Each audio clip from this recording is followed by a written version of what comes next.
Well, hey everybody, it's your good old pal EmptyHero, and today, because my Patreons picked terrible games on purpose just to make me suffer, we're going to delve the darkest depths of the flea market 25-cent per game bargain bin in order to discuss the digital abortion that was originally supposed to have been the fifth Alone in the Dark game until the publishers realized it wasn't even good enough for that embarrassment of a franchise and spun it off, much like a constipated carnival worker might spin bare-assed on the tilt-a-whirl utilizing a devilish combination of month-old kebab gravy and centrifugal force to push out his own, somewhat less metaphorical steaming turd onto the masses. Cold Fear, also known as How I Learned to Stop Having Fun and Just Hate My Life, Resident Evil 4, Trisomy 21 Edition, and the primary reason that God turned his back on the Jews, is the most Lovecraftian game I have ever played. Keep in mind that I don't mean to imply that Cold Fear involves the existential dread of realizing you're the pawn in the schemes of an outer god, confronting grotesque, multi-dimensional monstrosities gibbering in the corners of reality, or having sensible opinions on the Chinese, but that, much like several of the elder gods in the stories of Lovecraft, Cold Fear is simply too terrible for words to ever adequately describe. I'm asking for you to bear with me on this review. It has been a couple of months since I did my best impression of a tapeworm by slothing face first through this tremendous turd, and trying to remember details of Cold Fear is like trying to recall how many squares of toilet paper I used to wipe my ass with on the day my wife died. You'll have to excuse me if some of the finer points escape me. I was a little distressed at the time. Historically, I would say that Cold Fear has been remembered as that one shitty Resident Evil 4 clone on a boat, but that would imply anybody actually remembers it. While it's true that, in order to better mimic Resident Evil 4, the game suffered more last-second tweaks than a hero shimmy in Hooker's nipples the moment her customers noticed the nuke plummeting towards them. Even without Resident Evil 4, Cold Fear would still be hot garbage. Gameplay consists of wandering aimlessly for hours due to the absence of a map, the doors between loading areas being labeled in Russian, and every room looking exactly the same. At times, this quest for the next incomprehensible cutscene becomes so overwhelmingly dull that the player character Tom Hansen will literally slide on his belly towards the gunwale in a futile attempt to get away from playing any further by drowning. Unfortunately for Tom Hansen and dulcet-toned game reviewers alike, only an in-real-life death will appease the blood gods and make the suffering end. Hansen stumbles about the ship, utilizing a camera that alternates between dramatic positions that obscure objectives and a semi-competent over-the-shoulder mode that occasionally sticks and causes the rifle to fire as uncontrollably as I sometimes do in my pants the moment I smell an unexpected quiff. I would say that the rocking of the boat caused me to feel a little seasick, but honestly, I was already sea-sick, as in sick of seeing this game, about 5 minutes in. This must be what every video game looks like to Michael J. Fox. Go home, camera, you're drunk. Despite the fact that they sail around the world from port to port and every time they bust a nut they produce a quart, the whopping total of, well, the number and variety of enemies is so underwhelming, I'm not even gonna bother counting them, lack any sort of artificial intelligence.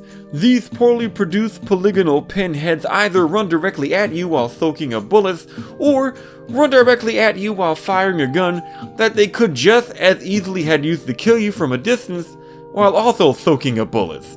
Challenge only occasionally appears in the form of massive waves of enemies whose heads are so vacant that they produce the same sound as someone biting into celery when you stomp on them. And for his part, Tom Hansen either saunters across the map slower than the mental faculties of whomever greenlit this abhorrent aquatic atrocity, or crab walks as if he's holding in a turd as big as this game. The guns seem to all perform about the same, and enemies respond to being shot about as unenthusiastically as the person playing this game. Visually, Cold Fear utilizes some genuinely interesting graphic effects, volumetric fog, darkness, and water spray does their best to obscure the otherwise unpalatable features, much like I occasionally do by cutting a mouthhole in a paper bag when I visit my ex in the burn victim ward. But as a whole, the overall presentation stinks. If you can actually bring yourself to see Cold Fear through to the end, you'll unlock a whopping 10 pages of concept art and realize that half of the shit was either not in the game or looked nowhere near as good as the original design. The writing involves some incredibly vague backstory about a Russian mafioso stumbling upon Cthulhu's nursery while drilling for unrefined vodka, then having their booty holes infested with squids faster than a horned-up Japanese woman who struck out on date night. A crew of American Coast Guards take a break from knocking Cuban drug mules off of their rafts with high-pressure water cannons in order to instantly die the moment they set foot on the ship, save for the least fortunate among them, who survives and has to take part in this joyless farce as a result. He is first tasked with retrieving a key from an idiot who died while trying to produce a metaphor for this game, so he can rescue some slut who convinces him to crash the boat into an oil drilling station rather than just using his skills as a coast guard to navigate the vessel to shore, so that they can both become infested with nut plagas, so that a CIA agent could pressure them into finding a sample of the infection and the cure, so that they could demonstrate how edgy they are by saving the cure only, then square off against the slut's dad, who's become a ho-ho-ho green tyrant for no justifiable reason. This lusterless clusterfuck of a finale involves running in a circle with the camera pointed away from the boss, lest he bash you to death with his salacious shins, then allowing him to grab you and hold you tight and squeeze and love you in his own special way, so you can shoot him in his mouth like a woman that you love but don't respect, which you could have already done on the ground, but the extra 10 feet of bullet velocity apparently makes a difference somehow. This encounter requires none of the skills acquired during gameplay, like tricking enemies into thinking that they are Captain Kirk in order to kill them with a bridge, or pretending you're someplace else doing literally anything else while you play. And after an hour of trial and error, trying to interpret what the game actually expected me to do, I finally killed the embodiment of everything wrong with Cold Fear, but the payoff wasn't worth the effort. The game just ends abruptly and none of the questions raised by the campaign are answered. It's like if Resident Evil 1 ended without Wesker ever explaining why the outbreak happened, who was behind it, why he killed the members of STARS, and why no one will ever want to fuck Chris's sister Claire.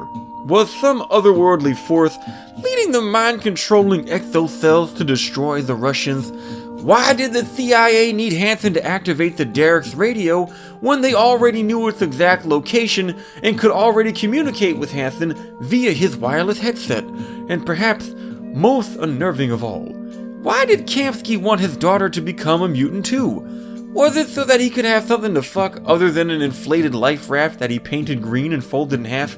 I can't be the only one. Who knows, and ultimately, who gives a shit?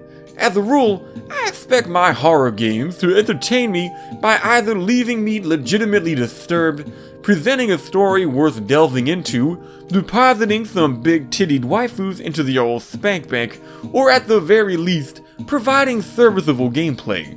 While trudging through Cold Fear, I had to keep reminding myself that only finishing it and hiding the shortcut from my Steam library could ensure that I'd never suffer a severe brain injury and accidentally begin playing Cold Fear again.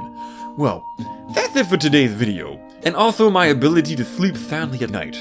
Reviewing Cold Fear has reminded me of its existence, and that slim statistical possibility of some strange anti-EmptyHero cult theoretically kidnapping me and forcing me to play it again. If you like this video despite the malignant maritime miscarriage it's based on, feel free to share it with your bestest buddies.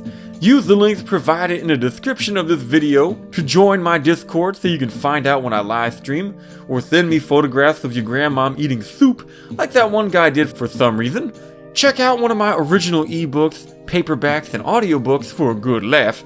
toss a buck at me on Patreon for a vote on which game or subject I'll make my next video about. Or you can recreate the experience of playing Cold Fear by stabbing your nutsack with a shrimp fork and nuking it in the microwave instead. Until then, thanks for your time and goodbye!